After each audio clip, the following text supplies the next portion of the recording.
एक सेठ जी ने अपने छोटे भाई को 3 लाख रुपए व्यापार के लिए दिए।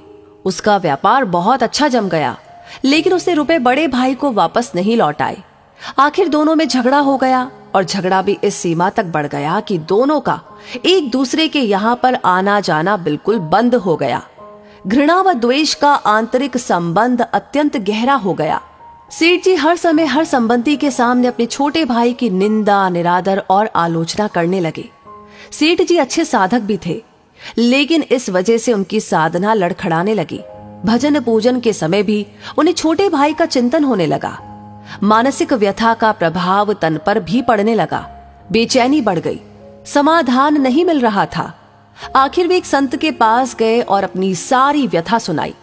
संत श्री ने कहा कि बेटा, तू चिंता मत कर, ईश्वर कृपा से सब ठीक हो जाएगा। तुम कुछ फल व मिठाइयां लेकर अपने छोटे भाई के यहाँ जाना और मिलते ही उससे केवल इतना कहना, अनुज, सारी भूल मुझसे हुई है, मुझे क्षमा कर दो। सेठ जी ने कहा, महाराज, मैंने ही उनकी मदद की है और क्षमा भी मैं ही मांगू? संत श्री ने उत्तर दिया, परिवार में ऐसा कोई भी संघर्ष नहीं हो सकता जिसमें दोनों पक्षों की गलती न हो। चाहे एक पक्ष की भूल 1% हो, दूसरे पक्ष की 99%, पर भूल दोनों तरफ से होगी। सेठ जी की समझ में तो कुछ भी नहीं आ रहा था। उन्होंने कहा कि महाराज, मुझसे क्या भूल हुई? संत श्री ने कहा कि बेटा, तुमने मन ही मन अपने छोटे भाई को बुरा समझा, यही है तुम्हारी पहली भूल। तुमने उसकी निंदा, आलोचना और तिरस्कार किया, यह है तुम्हारी दूसरी भूल। क्रोधपूर्ण आंखों से उसके दोषों को देखा, यह है तुम्हारी तीसरी भूल। अपने कानों से उसकी निंदा सुनी, यह है तुम्हारी चौथी भूल। तुम्हारे हृदय में छोटे भाई के प्रति क्रोध व घृणा है और ये है तुम्हारी आखिरी भूल। अपनी इन भूलों से तुमने अपने छोटे भाई को दुख दिया है। तुम्हारा दिया दुख ही कई गुना होकर तुम्हारे पास लौटा है।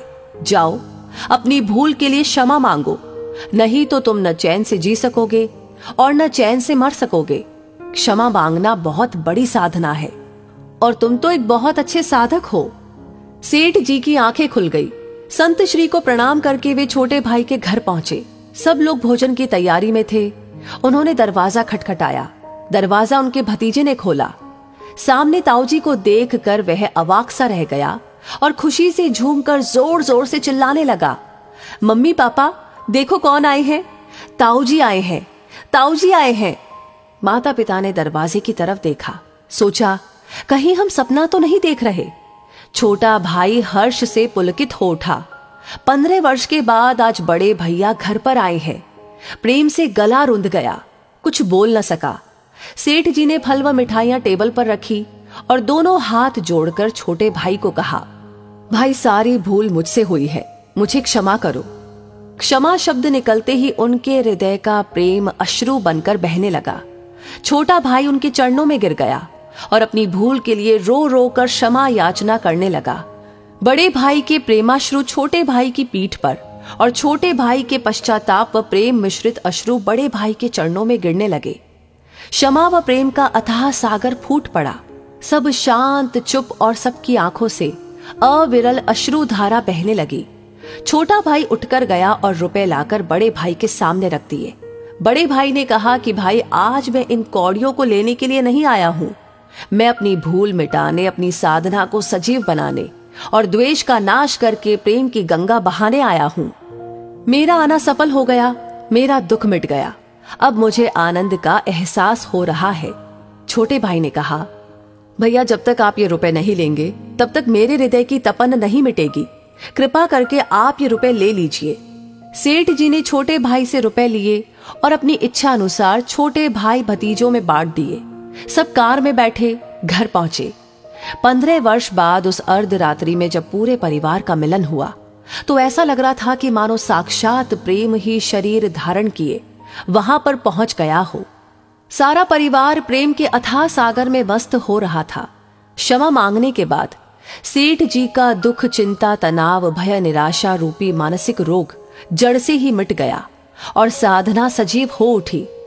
तो हमें भी अपने दिल में क्षमा रखनी चाहिए। अपने सामने छोटा हो या बड़ा, अपनी गलती हो या ना हो, क्षमा मांग लेने से सब झगड़े समाप्त हो जाते हैं। वैसे इस कहानी के बारे में आप क्या कहेंगे, आपका पर्सनल एक्सपीरियंस क्या है, हमें जरूर बताएं कमेंट बॉक्स में लिख करके। और अगर ये वीडियो, ये कहानी पसंद आई हो तो प्लीज इसे शेयर करना बिल्कुल ना भूलें, क्योंकि आप जब शेयर करते हैं, आपके कमेंट्स जब आते हैं, आप जब लाइक करते हैं, तो ये सारी चीजें हमारे लिए होती है हर दिन के लिए इंस्पिरेशन, ऐसी कहानियों पर काम करने के लिए और उन्हें आप तक पहुंचाने के लिए। तो अपना ये प्यार बरकरार रखिए, हमेशा की तरह भर भर कर दीजिए। साथ ही साथ हमारी हर वीडियो आपको सबसे पहले मिले, उसके लिए हमारे पेज को फॉलो करना बिल्कुल ना भूलें। धन्यवाद।